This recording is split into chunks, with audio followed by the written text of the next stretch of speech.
বোঝে না কিচ্ছু নাকি বলেন? আজ থেকে ১৫০০ বছর আগে রাসূল চেয়েছিলেন আমার উম্মাত যাতে ইজ্জাতওয়ালা হয়, উম্মাত যাতে বেউজ্জতি না হয়, উম্মাত যাতে পিছিয়ে না পড়ে, মাথা উঁচু করে বাঁচতে পারে। এজন্যই তো নবী আজ থেকে ১৫০০ বছর আগে ওই মরুভূমির জমিন থেকে নবী শিক্ষা আন্দোলনের নেতৃত্ব দিয়েছিলেন। একটু মহব্বত করে বলুন সুবহানাল্লাহ, আরো জোরে বলুন সুবহানাল্লাহ। আপনি বলবেন হুজুর আমরা তো শুনেছি আমার নবী লেখাপড়া জানতেন না। দুনিয়ার কোন স্কুল কলেজ ইউনিভার্সিটিতে নবী যায়নি, দুনিয়ার কোন মক্তব মাদ্রাসাতে রাসূল পড়িনি, কিন্তু আপনি বলছেন আমার নবী শিক্ষা আন্দোলন করেছিলেন। মূর্খ মানুষ আবার শিক্ষা আন্দোলন করবে কিভাবে? কে বলেছে আমার নবী মূর্খ? আমার দিকে ধ্যান দেন। আওয়াজ না শুনে বাড়ি গিয়ে আওয়াজ শুনবেন না, আওয়াজ বুঝে বাড়ি যান, কাজে লাগবে। আমার রাসূলুল্লাহ সাল্লাল্লাহু আলাইহি ওয়াসাল্লাম হাদিস শরীফের ভিতরে বলেছেন, নবী জানিয়েছেন ইন্নামা, আল্লাহর হাবিব জানিয়েছেন ইন্নামা আনা বুইস্তু মুআল্লিমান, আমি হলাম তামাম পৃথিবীর শিক্ষকের শিক্ষক। তোমার এই বক্স না কখনো সাউন্ড দিচ্ছে কখনো বন্ধ হয়ে যাচ্ছে, কি হবে? হ্যাঁ দেখো আমার ভাই ও বাবাজিরা আমার, আজ থেকে ১৫০০ বছর আগে মুহাম্মদুর রাসূলুল্লাহ সাল্লাল্লাহু আলাইহি ওয়াসাল্লাম শিক্ষার এত মর্যাদা দিয়েছিলেন, নবী আমার নিজে সার্টিফিকেট নিজে দিলেন। আল্লাহ নবী জানালেন ইন্নামা ইয়াখশাল্লাহা মিন ইবাদিহিল উলামা। আল্লাহর হাবিব জানান, আল্লাহর হাবিব জানান, মহান আল্লাহর প্রিয় নবী জানিয়েছেন ইন্নামা আনা বুইস্তু মুআল্লিমান, আমি হলাম তামাম পৃথিবীর শিক্ষকের শিক্ষক। ও বাবাজি ভাইজানেরা, রাসূল শিক্ষকের শিক্ষক বলেছেন, মূর্খের শিক্ষক বলিনি। ওয়াজ বোঝেন, অন্যমনস্ক হবেন না। আপনারা যত অন্যমনস্ক হবেন বক্তার বক্তৃতা করতে তত সমস্যা হবে। আমার দিকে ধ্যান দেন। রাস্তার ভ্যান জীবনে বহু দেখেছেন, আমার একটু দেখেন। আল্লাহর নবী বলেছেন আমি শিক্ষকের শিক্ষক। অবন্ধু নবী বলিনি যে মূর্খের শিক্ষক। রাসূল বলেছেন আমি শিক্ষকের শিক্ষক। মূর্খের শিক্ষক হওয়া সহজ, কিন্তু শিক্ষকের শিক্ষক হওয়া কঠিন।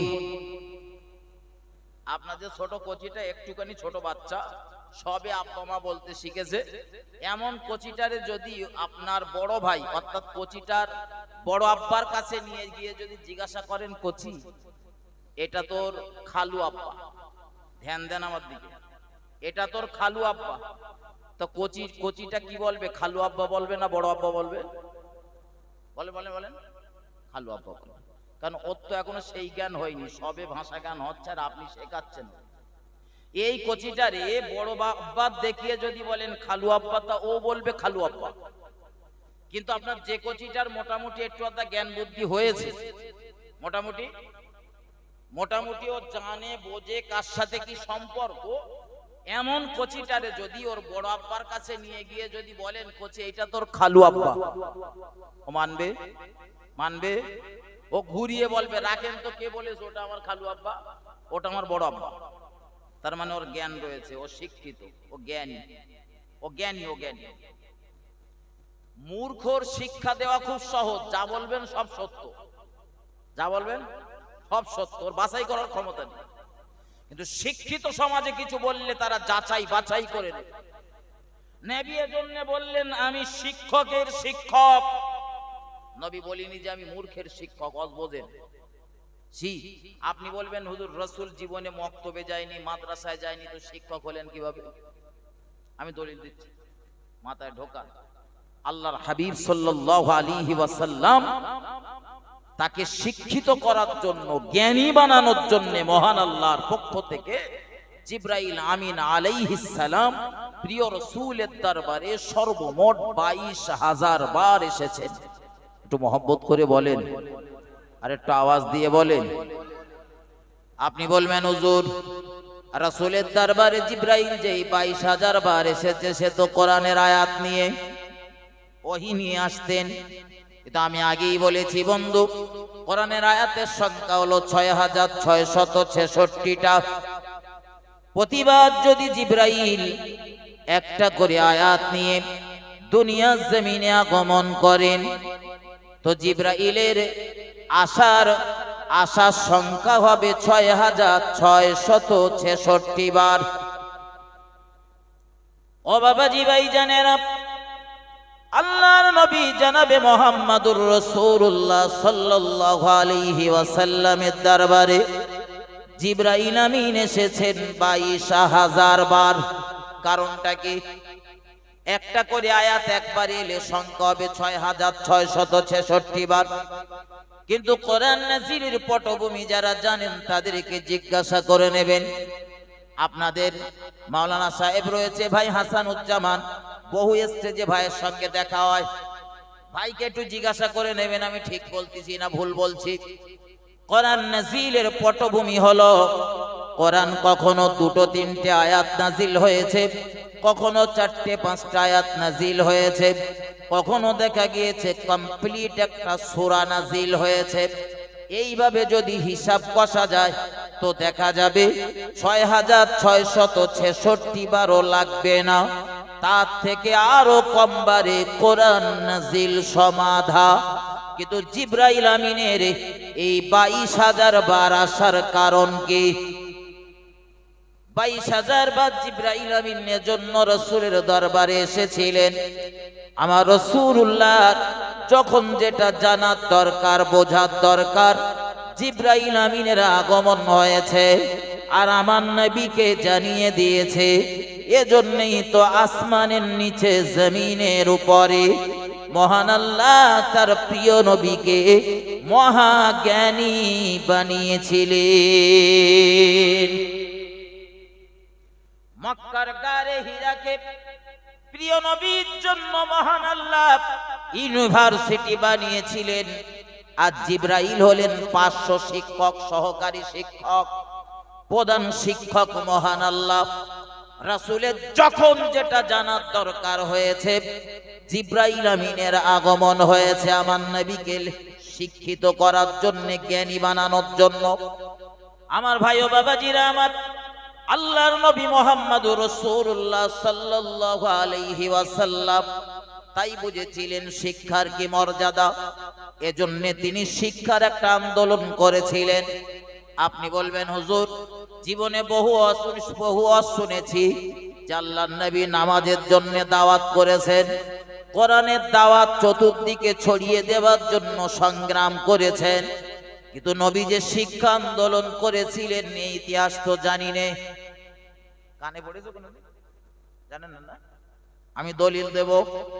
আল্লাহর হাবিবের যতগুলো আন্দোলন রয়েছে সব থেকে একটা বড় আন্দোলনের নাম হলো শিক্ষা আন্দোলন। কিন্তু ওটা ধামাচাপা পড়েছে। ওটা আলেমরা বলে না, কেন বলেন? ও বললি সাধারণ জনগণের শুনতে মজা লাগবে না, হুজুরিরা দাওয়াত করবে না। আমি বলতেছি শিক্ষার কথা সবার ভালো মজা লাগতেছে না? লাগতেছে? কথা বলেন লাগতেছে? লাগে না, সবার লাগে না, আবার কিছু মানুষের ভালো লাগতেছে। কিন্তু ভালো লাগুক বা না লাগুক, আমি যেটা বুঝি নইপুকুরি আমি দুবার এলুম, হাসরের মাঠে যেন নইপুকুরির মানুষের আমার জামার কলারটা না ধরতে পারি যে সেদিনকে হক কথা কেন বলিনি। তাতে আমার দাউদ দেয়, দেখ না দেয় না দেয় সমস্যা। এর আগে 3-4 বছর আগে একবার আমি এসেছি। তা আজকে দুটো কথা বলে যাচ্ছি, জাতি এগিয়ে যায় পিছিয়ে যাওয়ার জন্য।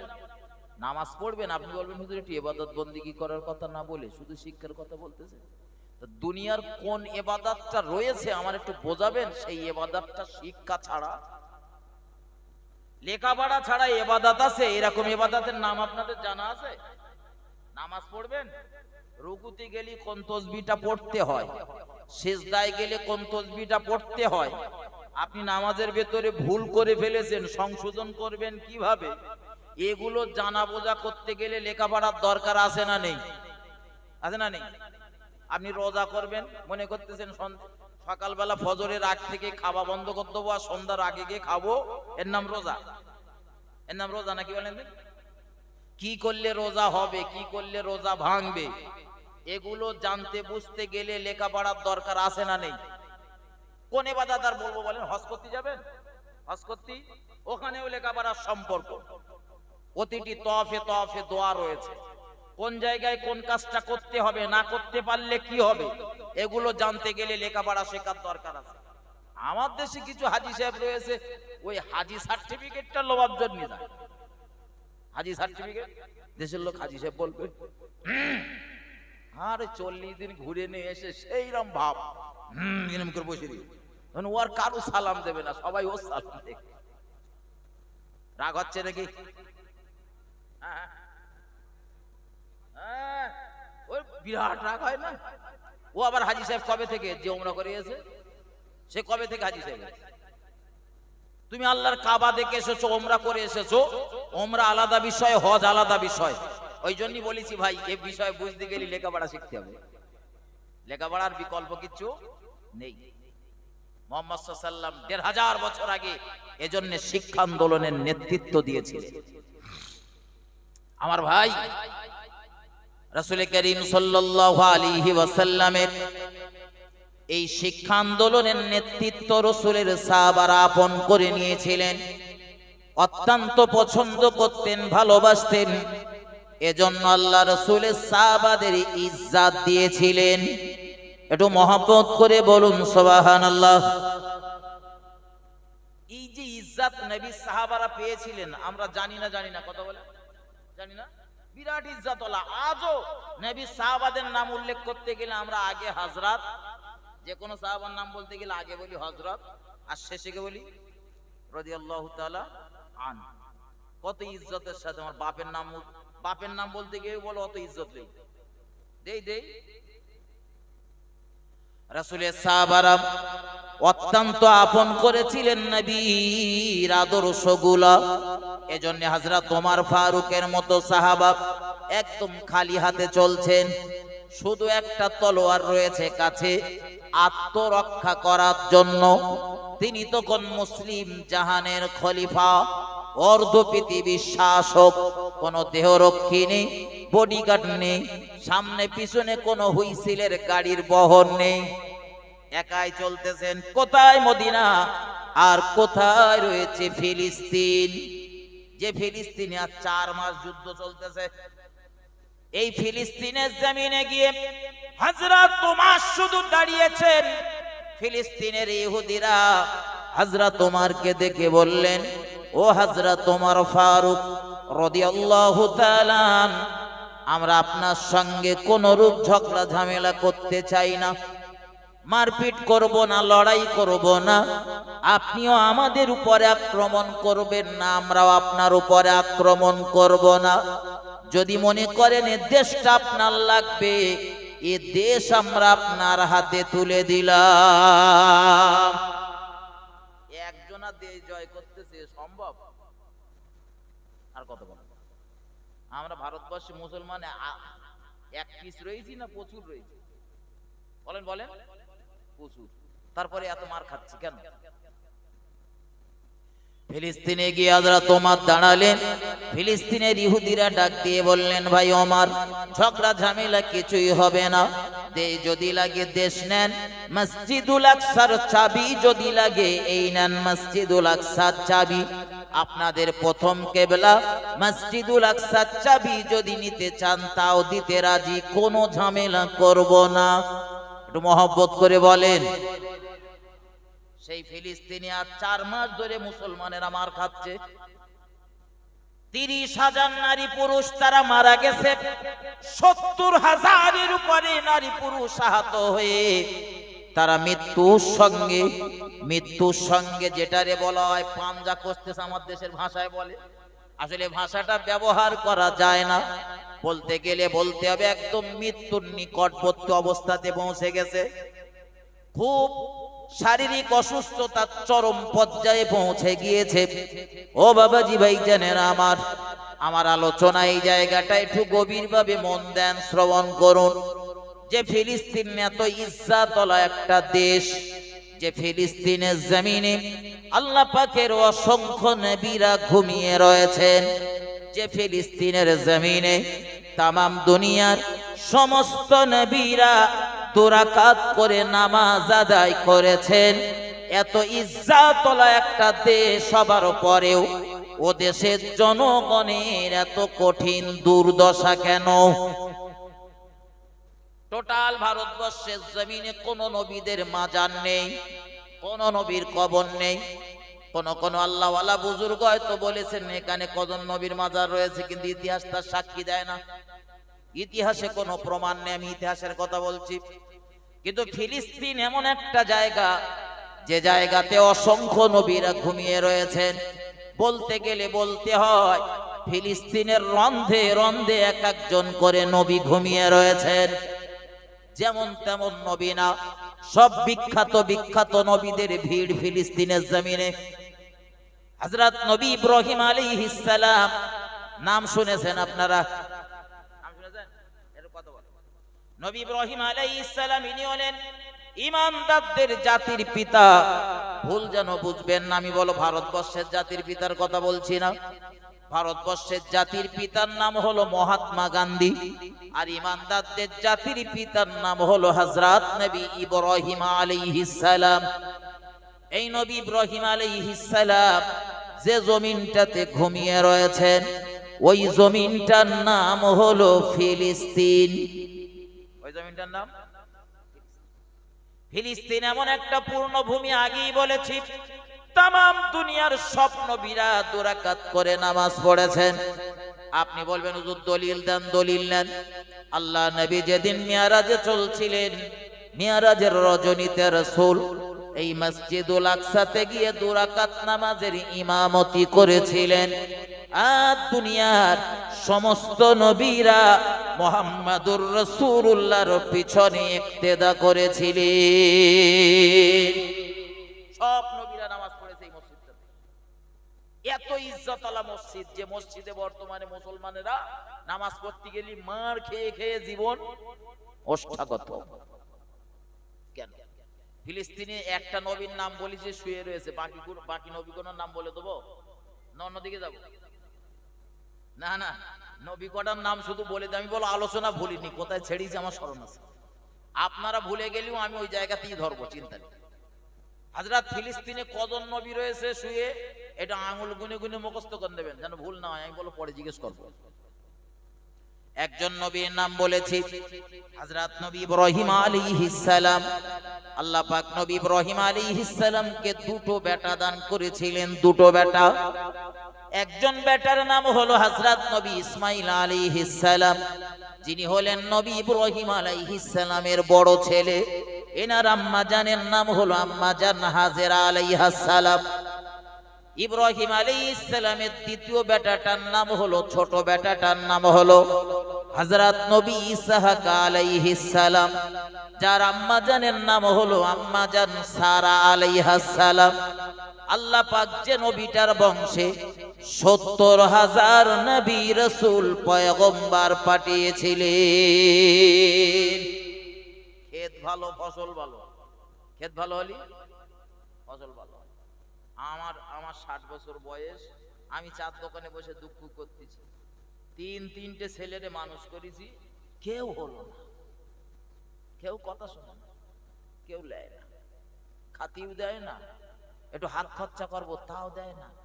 দুঃখ করতেছেন বাবাজি, আমি আপনার সাথেও সহমত পোষণ করতেছি, কিন্তু তারপরেও বলতেছি বাপ, ভুল না বুঝে একটু ঠিকটা বোঝার চেষ্টা করেন। আমার ক্ষেত যদি ভালো হয় তো ও ক্ষেতের ফসল খারাপ হবে কেন? ক্ষেত ভালো হলে ফসল ভালো হয় না, হয় না? কথা বলেন। ব্যতিক্রম দেখা যায় মাঝে মধ্যে, হয়তো একটা ক্ষেত ভালো হবার পরেও ফসল খারাপ হয়, ওটা ব্যতিক্রম। কিন্তু অধিকাংশ ক্ষেত্রে দেখা যায় ক্ষেত ভালো হলে ফসল ভালো হয়। নবী ইব্রাহিম আলাইহিস সালাম নবী, তার দুটো বেটা আল্লাহ দান করেছেন, সে দুটো নবী। নবী আমার ভাই, এটা ক্ষেত ভালো তো ফসল ভালো।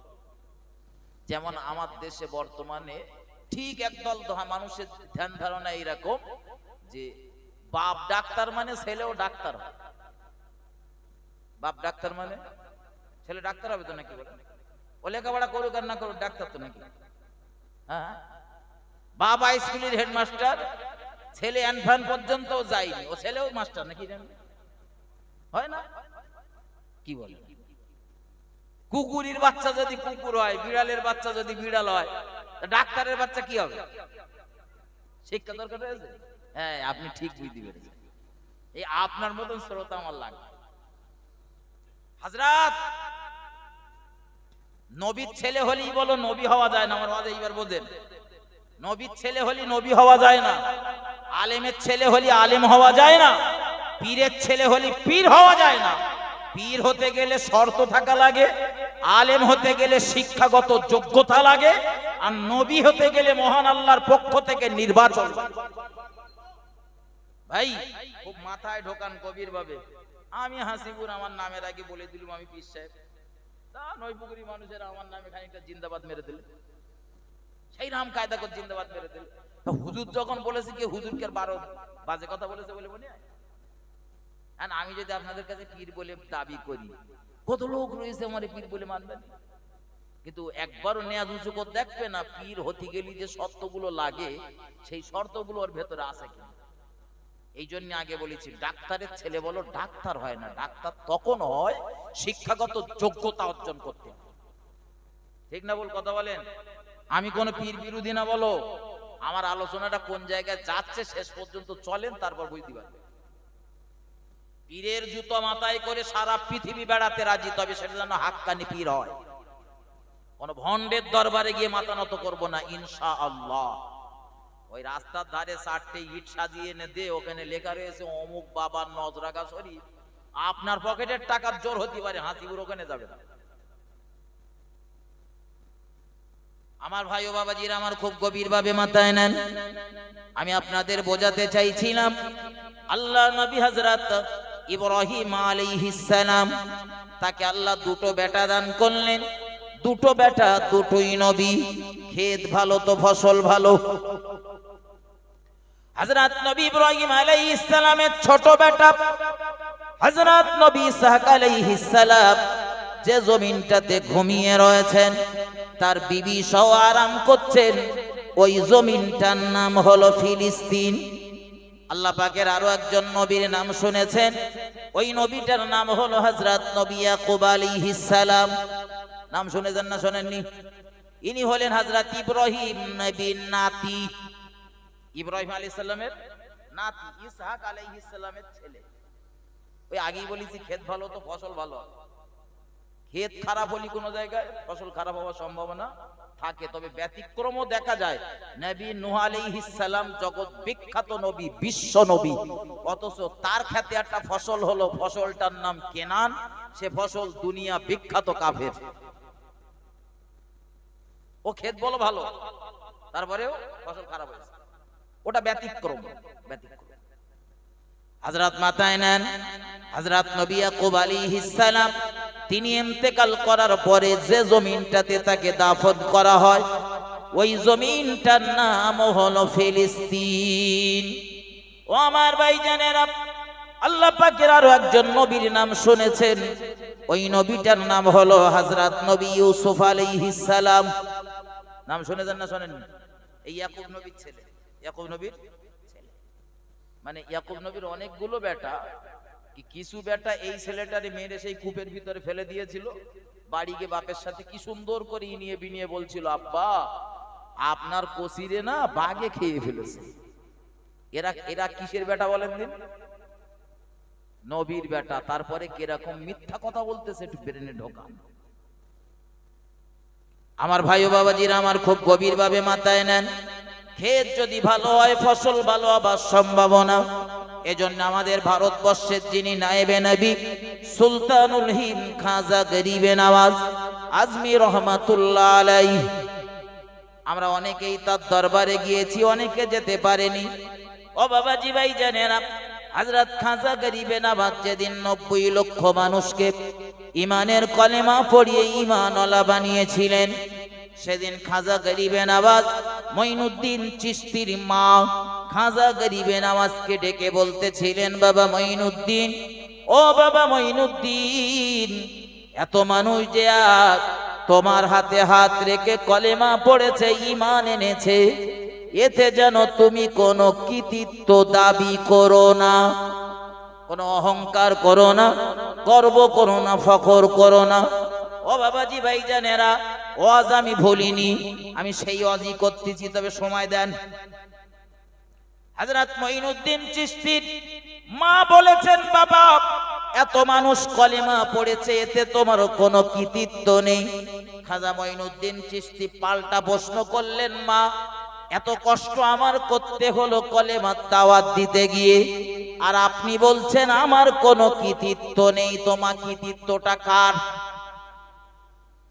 হযরত মঈনুদ্দিন চিশতির আম্মা জান ডাক দিয়ে বললেন, বাবা মঈনুদ্দিন, কৃতিত্ব যদি দিতে হয়, ও কৃতিত্ব তোমার নয় বাবা, কৃতিত্ব হলো তোমার মায়ের।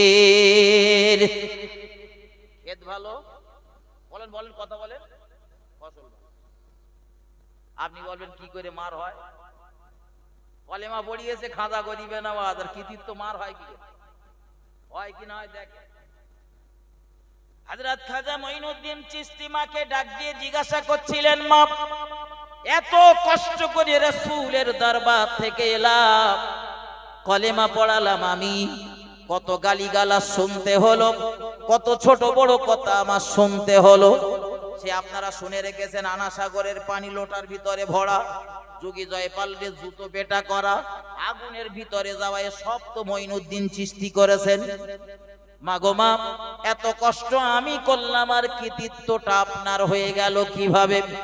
হযরত মঈনুদ্দিন চিশতির মা বলতেছিলেন, বাবা মঈনুদ্দিন, যেদিন থেকে তুমি আমার গর্ভে এসেছিলে আমি জানতে পেরেছিলাম, উপলব্ধি করেছিলাম, সেদিন থেকে এই দুনিয়ার মুখ দেখানোর আগ পর্যন্ত তোমার মায়ের কোনো দিনের জন্য রাতের বেলা তাহাজ্জুদের নামাজ কাজা হয়নি।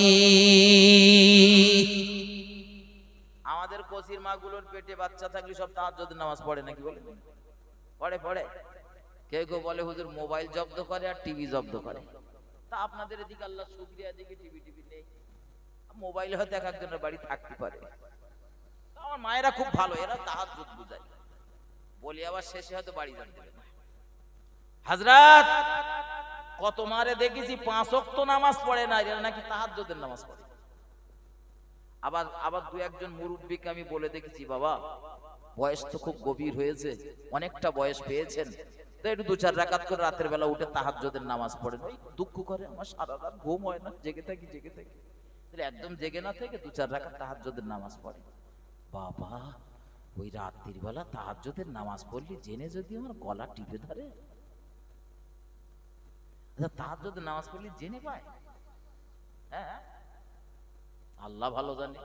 এই পর্যন্ত আমি তো খুঁজে পাই।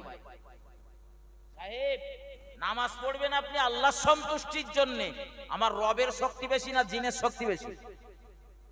তাহলে রবের কি শক্তি নেই আপনার জিনের কাছ থেকে হেফাজত করার? আমার ভাই ও বাবাজির, আমার আলোচনা এখানে নয়, বলতে বলতে অনেক দূর পর্যন্ত চলে যাচ্ছি, গোড়ায় ফিরে আসুন। যে কথা বলছিলাম, খাজা মঈনুদ্দিন তার মাকে ডেকে জিজ্ঞাসা করছিলেন, মা তাহাজ্জুদের নামাজ আপনি পড়তে পারেন, এতে আপনার কৃতিত্ব কি? কত লোক তো তাহাজ্জুদের নামাজ পড়ে। হযরত মঈনুদ্দিন চিশতির মা বলতেছিলেন, বাবা মঈনুদ্দিন, রাত যখন গভীর হয়ে যায়, তাহাজ্জুদের নামাজের যখন ওয়াক্ত এসে যায়, মহান আল্লাহর প্রিয় নবী জানান, আমার আল্লাহ দুনিয়ার নিকটতম আসমানে নেমে আসেন, আর আমাদের ডেকে ডেকে ডেকে ডেকে বলেন, বান্দা কার কি লাগবে বলো, কার কি চাহিদা বলো, আমি আল্লাহ আমার দরবারে চাইতে থাকো, আমি আল্লাহ তোমার চাহিদা পূরণ করে দেব। কিন্তু অত্যন্ত দুঃখের সঙ্গে বলতে গেলে বলতে হয়, মহান আল্লাহ কোরআনুল মাজিদের ভিতরে জানিয়েছেন, উদুনি আস্তাজিব লাকুম, বান্দারে আমি আল্লাহ আমায় ডাকো, আমি আল্লাহ আমায় স্মরণ করো, আমি আল্লাহ তোমার ডাকের সাড়া দেব। ও বাবাজি ভাই জানেরা, কিন্তু আমরা বহু মানুষ আক্ষেপ করে বলি আমরা দোয়া করি, আমাদের দোয়া কবুল হয় না। আমাদের সব দোয়া কবুল না হওয়ার মূল কারণ হলো আমাদের খাওয়া দাওয়া ভালো না। খাওয়া দাওয়া ভালো করেন, আপনার দোয়া কবুল হবে। দ্বিতীয়ত আমি কয়েকটা জায়গার কথা বলে যাচ্ছি, সেই জায়গাগুলোতে দোয়া করবেন, দোয়া কবুলের সম্ভাবনা বেশি। আল্লাহর নবী জানিয়েছেন আসরের নামাজের পর থেকে মাগরিবের নামাজের আগ পর্যন্ত দোয়া কবুল হয়। একটু মহব্বত করে বলুন সুবহানাল্লাহ, আরো জোরে বলুন সুবহানাল্লাহ। কিন্তু যে সময় নবী বললেন দোয়া কবুল হয়, ও সময় আমি ক্যারাম বোর্ডে ব্যস্ত থাকি, চায়ের দোকানে আড্ডা দিতে ব্যস্ত থাকি, রবের দরবারে চাওয়ার সময় আমার হয় না। শুধু তো বলেন দোয়া কবুল হয় না, কটা সময় বলে যাচ্ছে, ওই সময়গুলো দোয়া করবেন।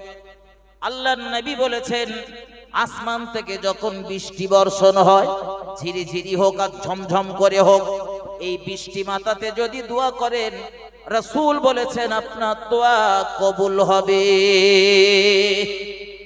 কোনদিন করেছি দোয়া? করেছি। আমি কটা পয়েন্ট বলে যাচ্ছি, মাথায় না।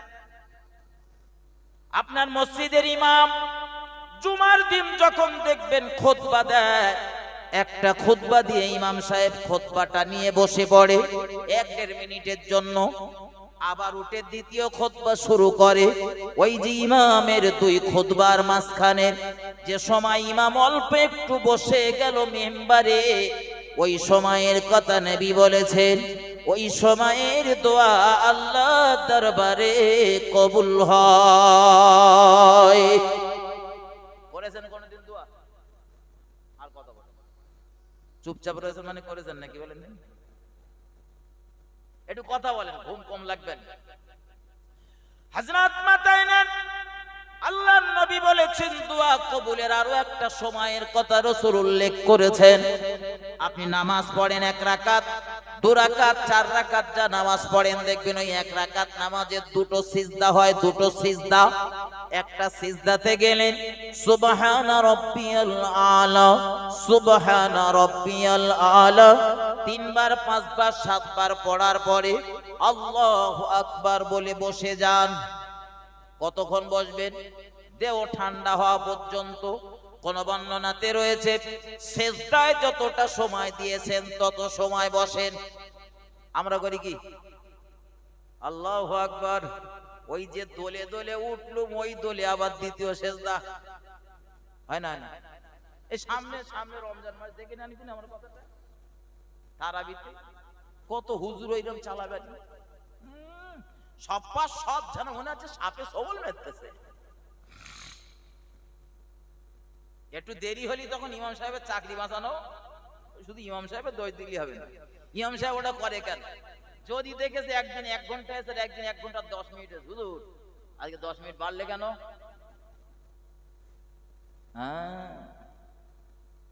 হাজরাতের জন্য আমি গোড়ায় বলেছি অজ বুঝে বাড়ি যান, কাজে লাগবে। এই যে একটা সিজদাতে গিয়েছেন, চুপ করে উঠে পড়েছেন, শরীরটারে ঠান্ডা হতে দেন, স্থির হয়ে যান, দ্বিতীয় সিজদাতে চলে যান।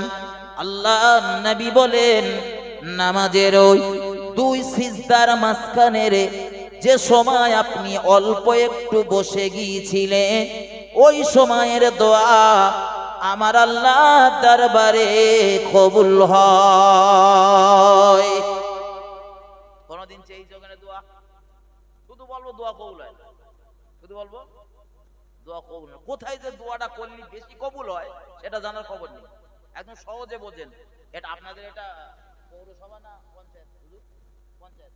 তো পঞ্চায়েত যখন আপনার গ্রামের একজন মেম্বার রয়েছে, আমি কোনো রাজনীতির কথা বলছি না, বোঝানোর জন্য, তো সেই মেম্বার একদিন এখান থেকে যেতে যেতে অনেক লোক দেখেছো, তাদের বলে গেল যে ভাই এই সরকারি কিছু মাল পেয়েছি, আগামী শুক্রবারের দিন আপনারা নামাজের পরে আসেন, মালগুলো দেওয়া হবে।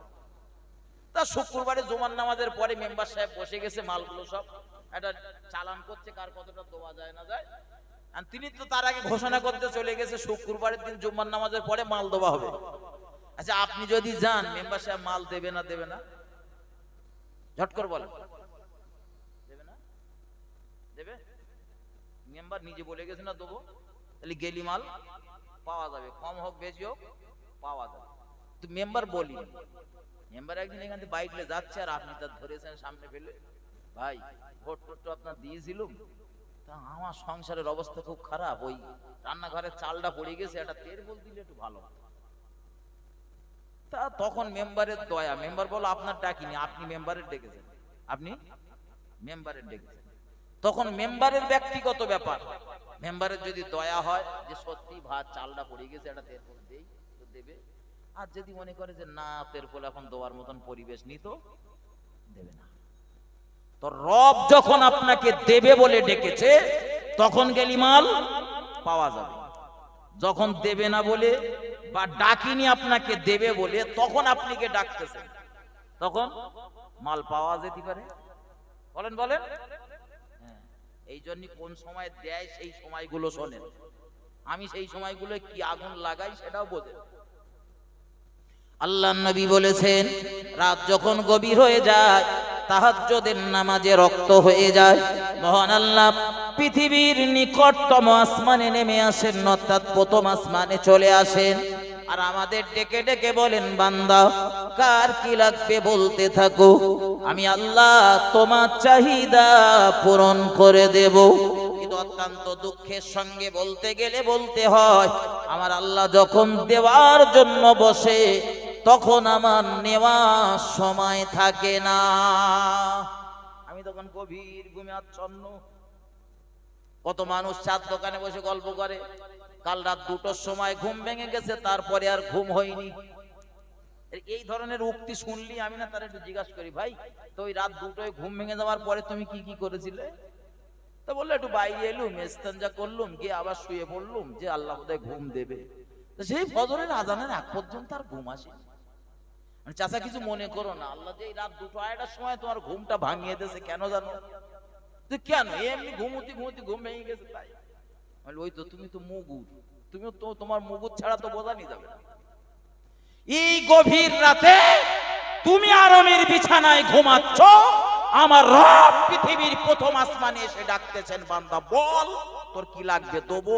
তুমি তো ঘুমাচ্ছ, ঘুমাচ্ছ বলে কিছু চাচ্ছ না, এজন্য আল্লাহ তোর ঘুমটা ভাঙিয়ে দিয়েছে। ওঠ বান্দা ওঠ, আর কতক্ষণ ঘুমিয়ে ঠেলে ওঠ। বান্দারে জাগিয়ে দিয়েছে, তুমি বাইরে নিয়ে গিয়ে আল্লাহর দরবারে কিছু নাচে পেশাব পেশাব ফিরে এসে আবার চিৎকার, আবার শুয়ে। ওই জন্য আল্লাহ বলতেছে, আমি তোরে ডাকলুম আমার কাছে, আমার রব বলে আমার কাছে ফিরে আসবি, গোনা করেছিস ক্ষমা চাবি, রিজিকের দরকার আমার কাছে চাবি, তা না করে আবার শুয়ে পড়েছিস। বান্দা তো চোখ থেকে ঘুম সিজ করে নেব, শুয়ে থাক। চেক করে দেখবেন, গভীর রাতে ঘুম ভাঙার পরে যদি চোখে আর ঘুম না আসে, তো জানবেন আমার রব আমার ঘুমটা ভাঙিয়ে দিয়েছে, আমার এক্ষুনি দরকার ওযু করে তাহাজ্জুদের নামাজে দাঁড়িয়ে যাওয়া। একদিন রাতের বেলা ওঠেন, তাহাজ্জুদের নামাজ পড়েন, দ্বিতীয় দিন ওঠেন, তৃতীয় দিন ওঠেন, এইভাবে আস্তে আস্তে অভ্যাস হয়ে যাবে। প্রতিদিন না পারেন মাঝে মধ্যে পড়েন। ওই তাহাজ্জুদের নামাজের দোয়া, তাহাজ্জুদের নামাজটা কমপ্লিট করার পরে ওই মুসাল্লাতে বসে বসে একটু কেঁদে দেখেন, চোখের পানিটা ফেলেন, ফেলে দেখেন আপনার দোয়া কবুল হয় কিনা।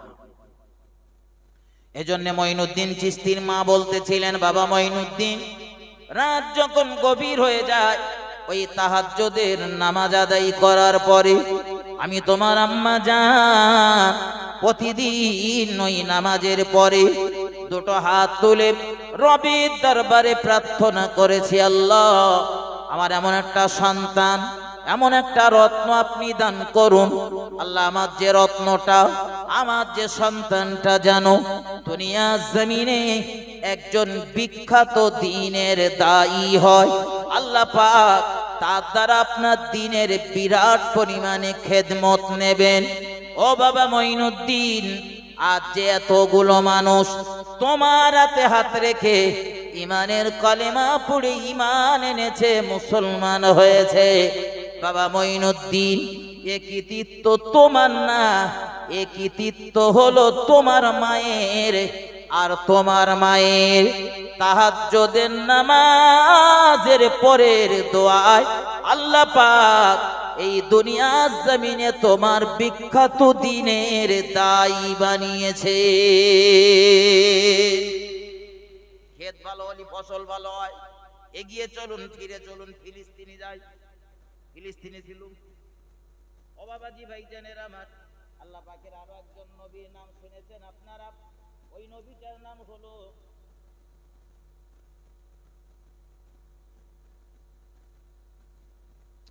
আল্লাহ পাকের আরো একজন নবীর নাম শুনেছেন? ওই নবীটার নাম হলো হযরত নবী ইউসুফ আলাইহিস সালাম। তিনিও ঘুমিয়ে রয়েছেন ফিলিস্তিনের জমিনে। আল্লাহ পাকের আরো একজন নবীর নাম শুনেছেন?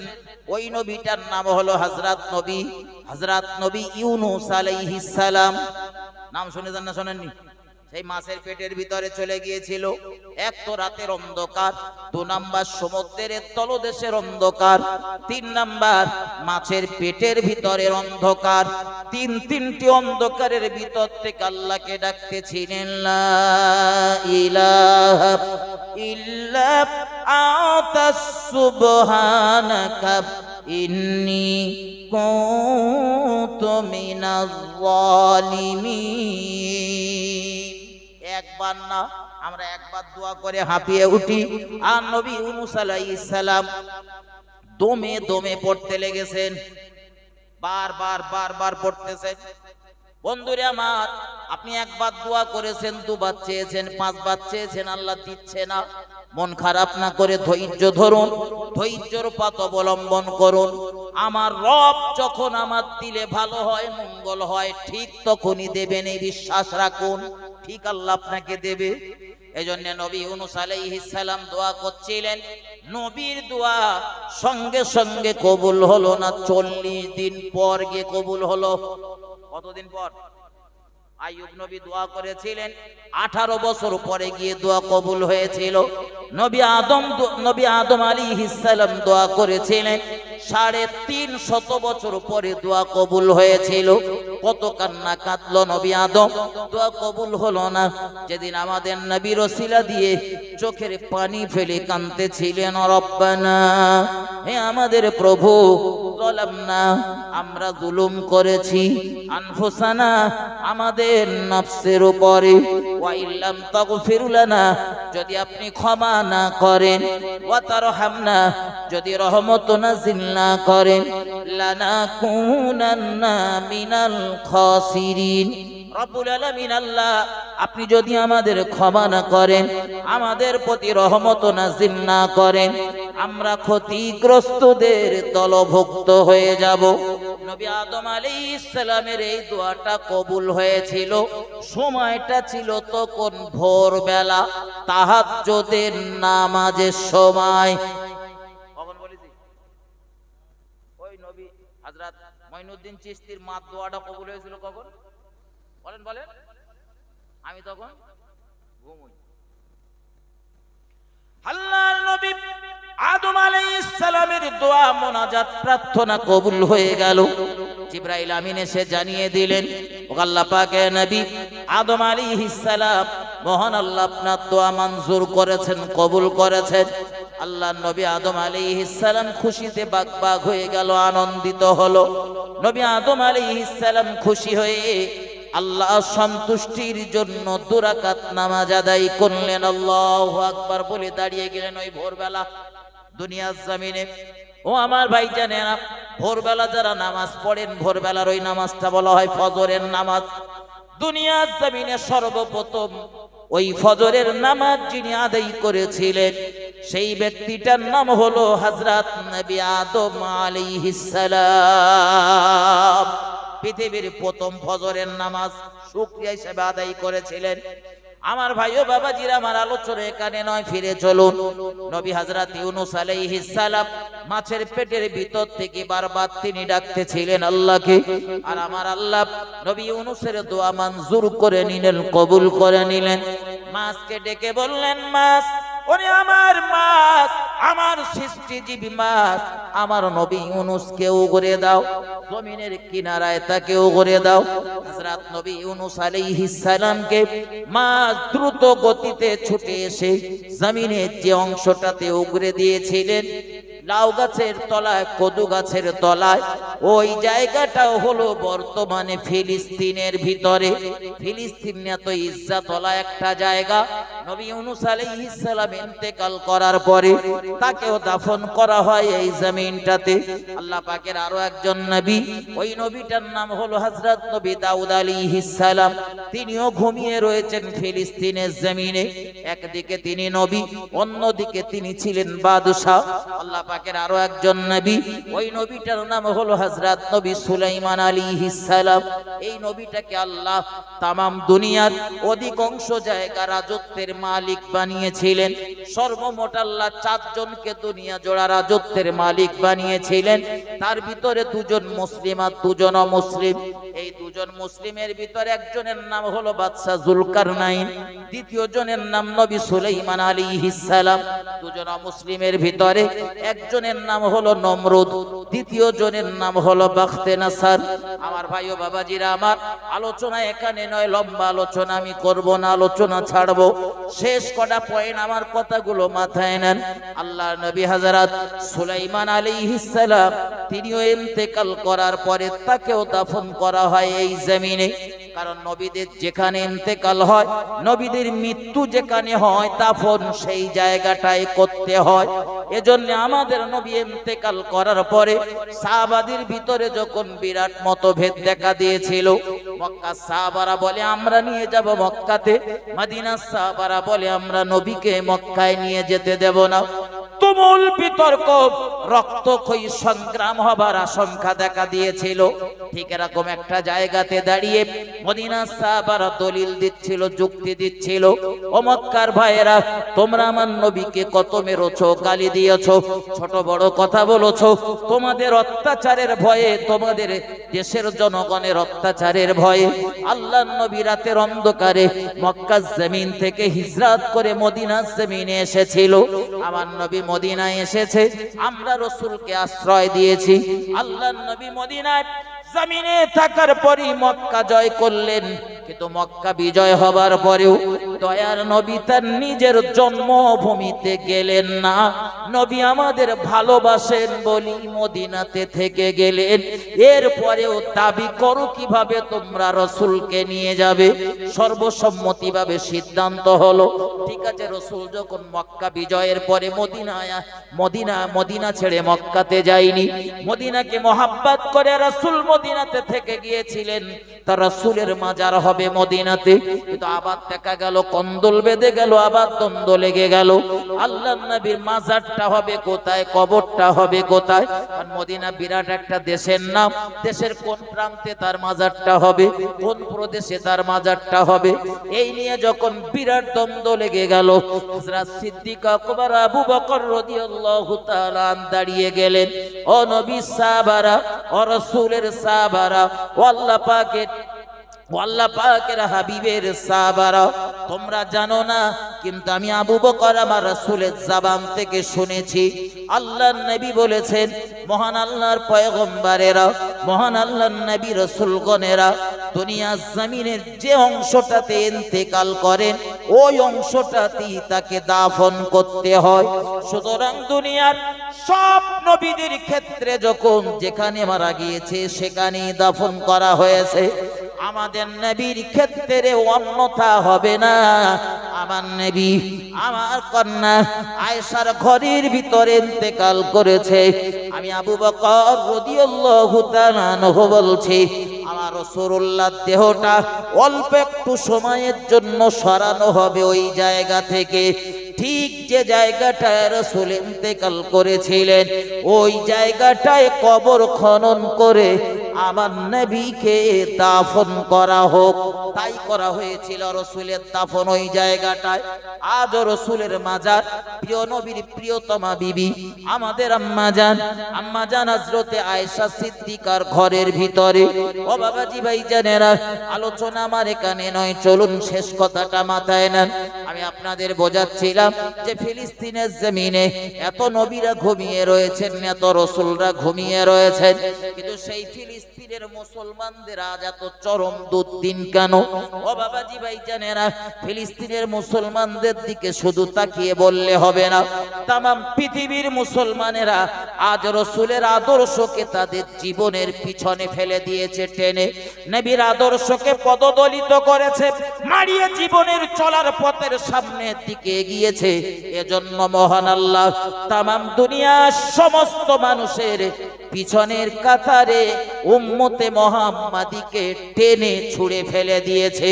ও বাবাজি ভাইজানেরা, দলিল দিচ্ছিলাম, একটা দলিল দেওয়া হয়নি, দলিলটা দিয়ে আমি আলোচনা ছাড়বো। একটু মহব্বতে দরুদ আল্লাহুম্মা সাল্লি আলা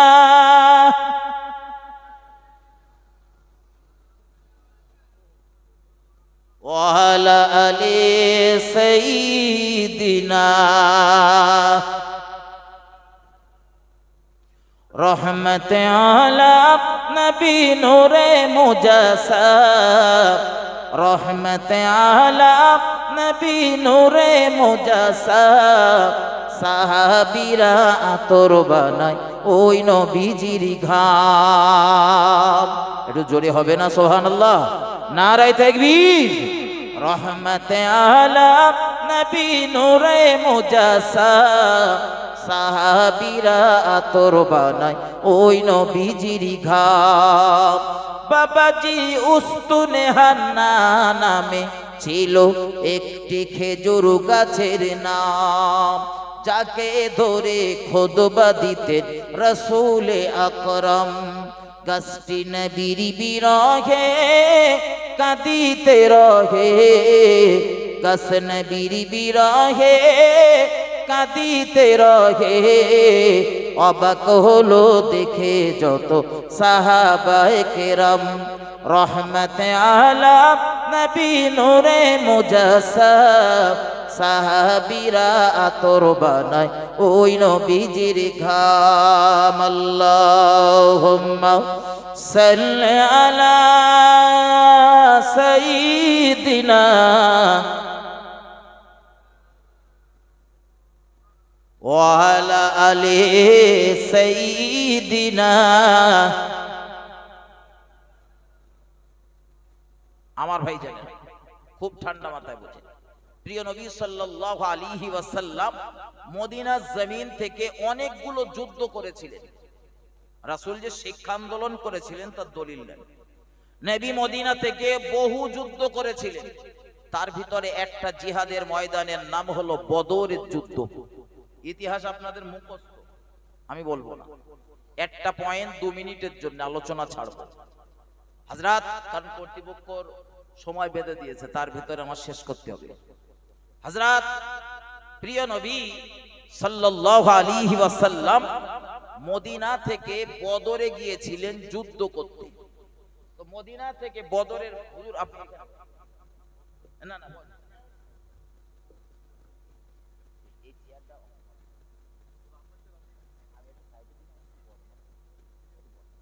হযরত রাসূল মদিনা থেকে বদরে গেলেন।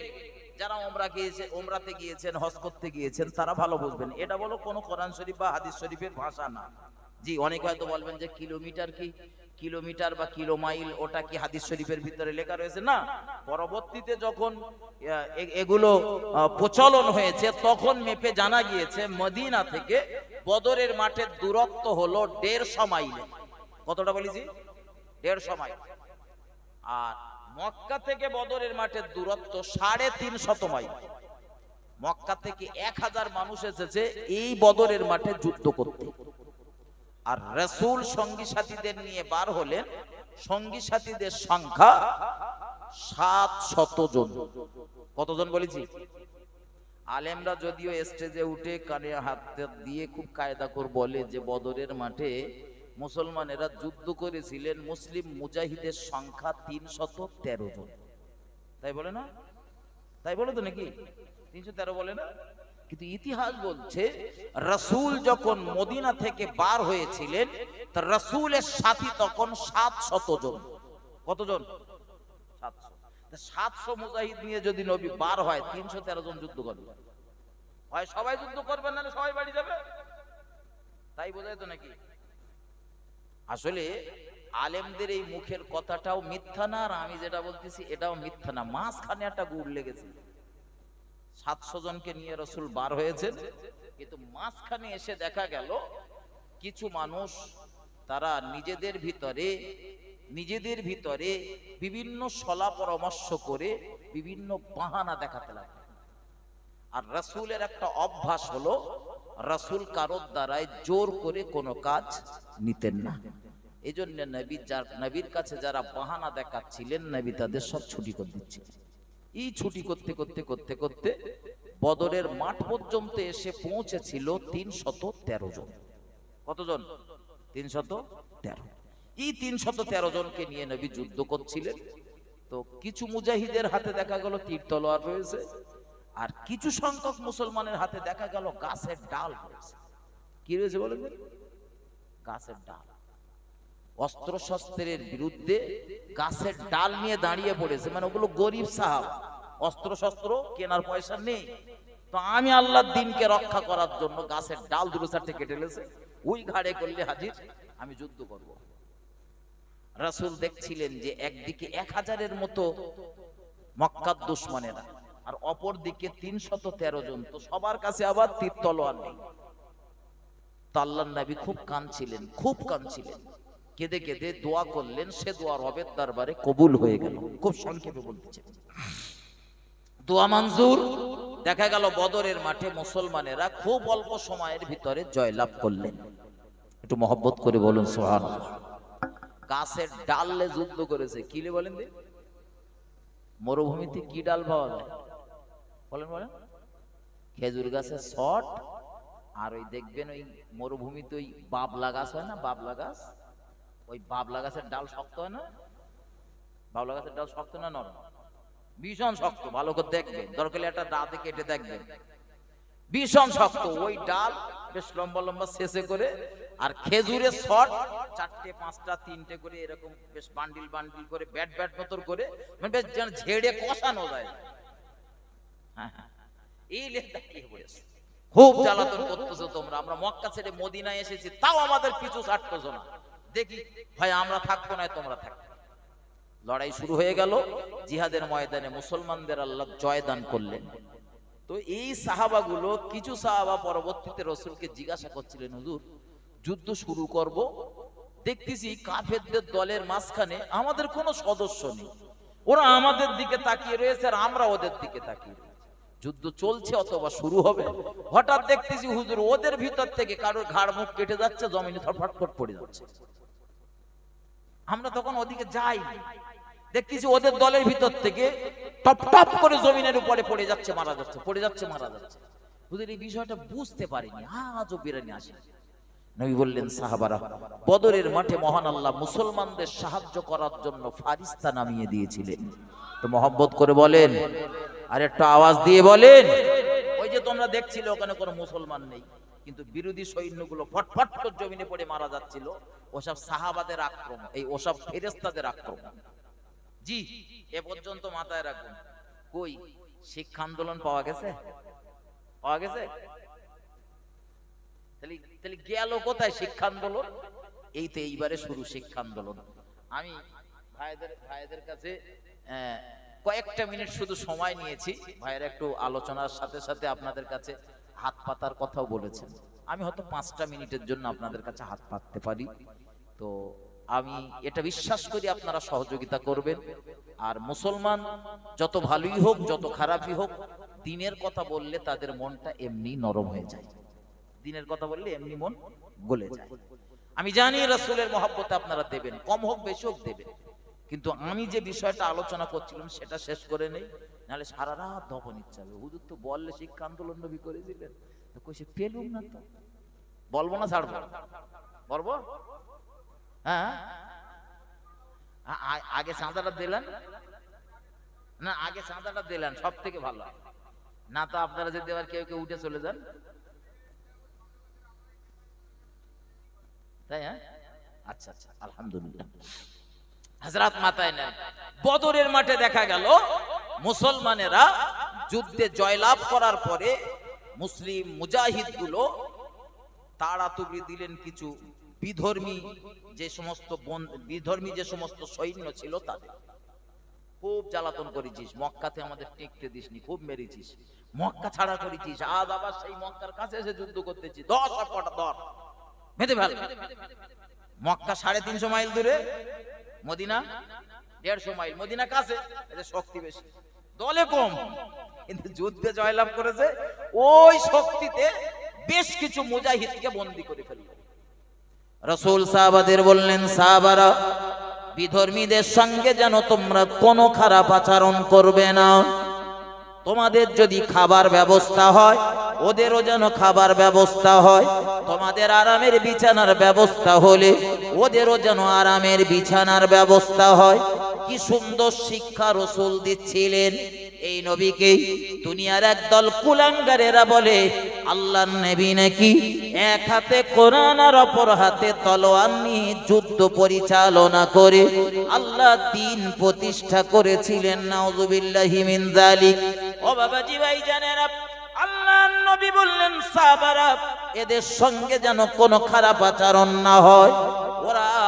ওরা হয়তো জানে না, বোঝে না বলে অন্যায় করেছে, ভুল করেছে, তবে মানুষের মন নরম ব্যবহারে আকৃষ্ট করা যায় সহজে, গরম ব্যবহারে সহজে মানুষের মন কাড়া যায় না, ঠিক না বল? এই শিক্ষা মহান আল্লাহ দিচ্ছিলেন নবী মুসা আলাইহিস সালাম। নবী মুসা খুব রাগী নবী, এত রাগী নবী, একদিন একটা চড় মেরেছে, একটা কিপ্তি ছটফট করতে করতে মরে গেছে। মারবি তো মার, চড় মেরেছে আজরাইলের মুখে পর্যন্ত।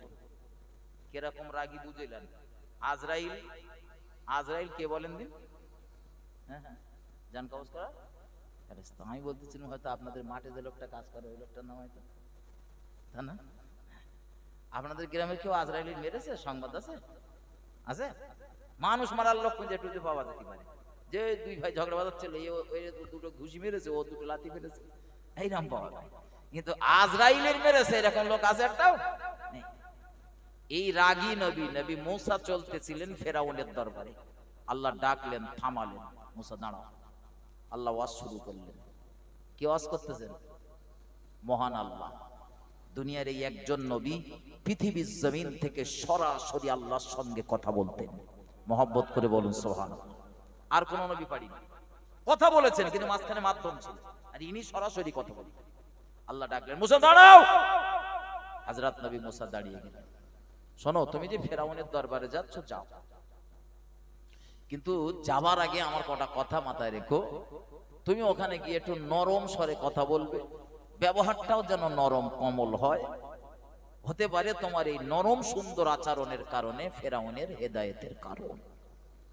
তার মানে এর দ্বারা বোঝা যায় নরম ব্যবহারে মানুষকে আকৃষ্ট করা যায় সহজে। এই শিক্ষাটাই নবী দিচ্ছিলেন সাহাবাদের। তো সাহাবারা মেনে নিলেন। নবী এবারে বললেন, আচ্ছা এগুলো ধরে রাখবো না ছেড়ে দেবো? তো সাহাবারা আলোচনা করলেন, আমি খুব সংক্ষেপে বলতেছি। সাহাবারা আলোচনা করে বললেন, হুজুর ওদের ছেড়ে দেন, তবে একদম খালি হাতে না। খালি হাতে ছেড়ে দেওয়া মানে কত রোগ বেড়ে যাবে। এজন্য ছেড়ে দেওয়ার পরেও যেন ভাবে যে মুসলমানদের উপর আর আক্রমণ করব না, তার জন্য কিছু একটা নেন ওদের কাছ থেকে, কিছু টাকা পয়সা, মুক্তিপণ নিয়ে ওদের ছেড়ে দেন, যেন আমাদের উপর এর পরে আক্রমণ করতে গেলে ভাবে যে আগের বারে আক্রমণ করতে গিয়েছিলাম, ধরা খেয়েছিলাম, এত টাকা জরিমানা দিতে হয়েছিল, আবার যদি যাই, আবার যদি ধরা খাই, আবার জরিমানা দিতে হবে, এই ভয়ে যেন আর আমাদের সামনের দিকে না আসে। তো সিদ্ধান্ত হলো কিছু মুক্তিপণ নিয়ে ওদের ছেড়ে দেওয়া হবে। আল্লাহর নবী ওদের ছেড়ে দিচ্ছিলেন মুক্তিপণ দিয়ে, কিন্তু দেখা গেল রাসূল আমার লক্ষ্য করলেন এই বন্দীগুলোর ভিতরে সবাই মূর্খ না। কিছু ব্যক্তি রয়েছে শিক্ষিত, আর কিছু মূর্খ, অশিক্ষিত, নিরক্ষর। আল্লাহর নবী নিরক্ষর গুলো, অশিক্ষিত গুলোরে ছেড়ে দিলেন, শিক্ষিত গুলোরে আটক করে রাখলেন। এই কথাটা ছাড়া যাবে না। আমরা যারে বলি জ্ঞান পাখি, এই কথাটা ধরে রাখ। ওরা দাবি করলো, আল্লাহ পাকের নবী আমাদেরও ছেড়ে দেন। আল্লাহর নবী বললেন, তোমাদেরও ছেড়ে দেওয়া হবে। ওরা দাবি করলো, হুজুর আমাদের কি দেওয়া লাগবে? কোন জিনিসের বিনিময়ে, কত টাকার বিনিময়ে, কত ধন দৌলত দিলে আপনি আমাদের ছেড়ে দেবেন? আল্লাহর নবী বললেন, তোমাদের ছেড়ে দেব, কোনো টাকা পয়সা, ধন দৌলত, জমি জায়গা, ঘর বাড়ি, খরমার বাগান, খরমা কিছুই লাগবে না। তবে আমি নবী আমার একটা শর্ত তোমাদের পূরণ করা লাগবে। কেউ কেউ ভাবতেছিল মনে হয় কলেমা পড়ার কথা বলবে। আল্লাহর নবী বললেন না, শর্ত হলো তোমরা যদি আজ থেকে আমার সাহাবাদের ছোট ছোট বাচ্চাগুলোর এক একজন যদি 8-10টা করে বাচ্চার দায়িত্ব নিতে পারো, আর ওদের যদি লেখাপড়া শিখিয়ে দিতে পারো, অক্ষর জ্ঞান করে দিতে পারো, নিরক্ষরতা যদি দূর করে দিতে পারো, আমি আব্দুল্লাহর বেটা মুহাম্মদ সাল্লাল্লাহু আলাইহি ওয়াসাল্লাম বলছি, কোনো টাকা পয়সা জমি জায়গা কিছুই লাগবে না। সাহাবাদের এই বাচ্চাগুলোর লেখাপড়া শিখিয়ে দিলেই তোমাদের ছেড়ে দেব। নবী কি চিনেছেন? শিক্ষা না মাল? আমরা কি চিনি? বলেন মাল। আমাদের কাছে সম্পদ দামি।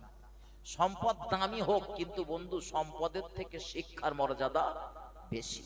এজন্য নবীর চরম শত্রুগুলোর দ্বারাও নবী শিক্ষা নিলেন, জাতি উন্নত হোক। শিক্ষা যেহেতু জাতির মেরুদণ্ড। আপনার এই পিঠের এই মাঝখানের এই হাড়টা যদি না থাকে তা আপনার দেহ অকেজ, আপনার দেহ অকেজ। তো শিক্ষা জাতির মেরুদণ্ড। যে জাতির শিক্ষা নেই সে জাতি পঙ্গু। জি, পায়ে দুটো হাত দিয়ে বলতেছি, সবার প্রত্যেকের পায়ে দুটো হাত দিয়ে বলতেছি, কচিগুলোর একটু লেখাপড়া শেখা, দাঁতে দাঁত চেপে লেখাপড়া শেখা। 100 বছরের প্রোপাগান্ডা ছিল।